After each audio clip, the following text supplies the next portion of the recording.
আগামী নির্বাচনকে গণতান্ত্রিক ও নিয়মতান্ত্রিক ধারাবাহিকতা রক্ষার নির্বাচন হিসেবে বিশেষ গুরুত্ব দেওয়ার আহ্বান জানিয়ে নির্বাচনটি শান্তিপূর্ণ ও উৎসব মুখর করতে সশস্ত্র বাহিনীর দক্ষ ভূমিকা আশা করেছেন প্রধান উপদেষ্টা ডক্টর মোহাম্মদ ইউনূস।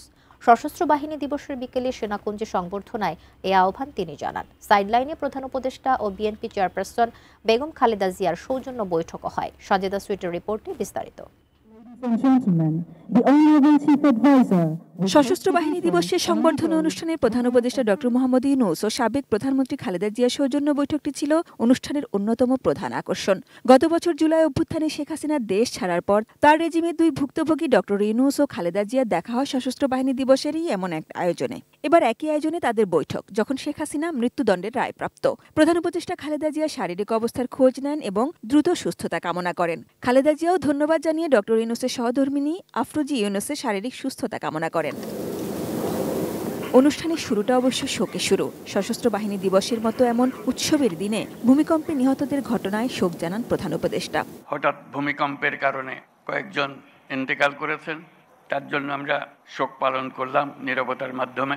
কিন্তু আরো বহু আছে যারা ক্ষতিগ্রস্ত হয়েছে, আশা করি তারা আবার নতুনভাবে তাদের জীবন শুরু করতে পারবেন। 1971 সালের মুক্তিযুদ্ধ এবং 24-এর গণ অভ্যুত্থানে সশস্ত্র বাহিনীর গুরুত্বপূর্ণ অবদান তুলে ধরেন প্রধান উপদেষ্টা। বেতার কেন্দ্র থেকে তৎকালীন মেজর এবং পরবর্তীতে রাষ্ট্রপতি জিয়াউর রহমান বাংলাদেশের স্বাধীনতা ঘোষণা করেছিলেন। এরই ধারাবাহিকতায় 21শে নভেম্বর সেনাবাহিনীর সাথে নৌ ও বিমান বাহিনী সম্মিলিতভাবে পাকিস্তানি বাহিনীর বিরুদ্ধে লড়াই শুরু করে। সশস্ত্র বাহিনীর সক্ষমতা বাড়াতে সরকারের বিভিন্ন পদক্ষেপের কথা জানান। বন্ধু রাষ্ট্রের প্রতি সুসম্পর্ক রক্ষার পাশাপাশি যে কোনো পরিস্থিতির জন্য প্রস্তুত থাকার আহ্বানও জানান এই সময়। একটি শান্তিপ্রিয় জাতি হিসেবে আমরা সকল বন্ধু রাষ্ট্রের সঙ্গে সম্মানজনক ও শান্তিপূর্ণ সহাবস্থানে বিশ্বাসী। তথাপি যে কোনো আগ্রাসী বহিঃশত্রুর আক্রমণ থেকে দেশের সার্বভৌমত্ব রক্ষার জন্য আমাদেরকে সদা প্রস্তুত ও সংকল্পবদ্ধভাবে থাকতে হবে। আগামী নির্বাচন কতটা গুরুত্বপূর্ণ সেটি জানিয়ে নির্বাচন শান্তিপূর্ণ করতে সশস্ত্র বাহিনীর ভূমিকা নিয়ে আসার কথাও জানান তিনি। বাংলাদেশের গণতান্ত্রিক উত্তরণে আসন্ন নির্বাচন একটি গুরুত্বপূর্ণ অধ্যায় হিসেবে বিবেচিত হবে। এই নির্বাচন যেন সর্বাঙ্গ সুন্দর হয়, সেটার জন্য আমরা সবাই মিলে চেষ্টা করব। আমার সুদৃঢ় বিশ্বাস এটি নির্বিঘ্ন ও উৎসবমুখর নির্বাচন হবে। এর আয়োজনে সশস্ত্র বাহিনীর সদস্যগণ দক্ষতা ও পেশাদারিত্বের সাথে এই মহান দায়িত্ব পালন করবে।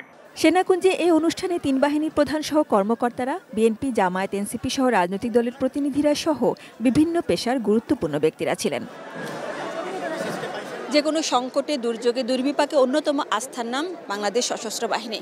আজকে তাদের এই বিশেষ দিবসটিতে প্রধান উপদেষ্টা ডক্টর মোহাম্মদ ইউনূস আবারও আহ্বান জানিয়েছেন দেশের পরিস্থিতি বা বিদেশের বিভিন্ন দেশের সঙ্গে সম্পর্ক উন্নয়ন সব ক্ষেত্রে যেন তারা সবসময় প্রস্তুত থাকেন এবং যে কোনো পরিস্থিতি মোকাবেলার জন্য মনোবল দৃঢ় রাখেন। সেটি আগামীর যে নির্বাচন, জাতীয় নির্বাচন, সেটিও যেন শান্তিপূর্ণ এবং উৎসবমুখর করার ক্ষেত্রে তাদের দক্ষতা এবং নৈপুণ্যের ভূমিকা থাকে। ঢাকা সেনানিবাসের সেনাকুঞ্জ থেকে সাজেদা সুইটি, এটিএন নিউজ।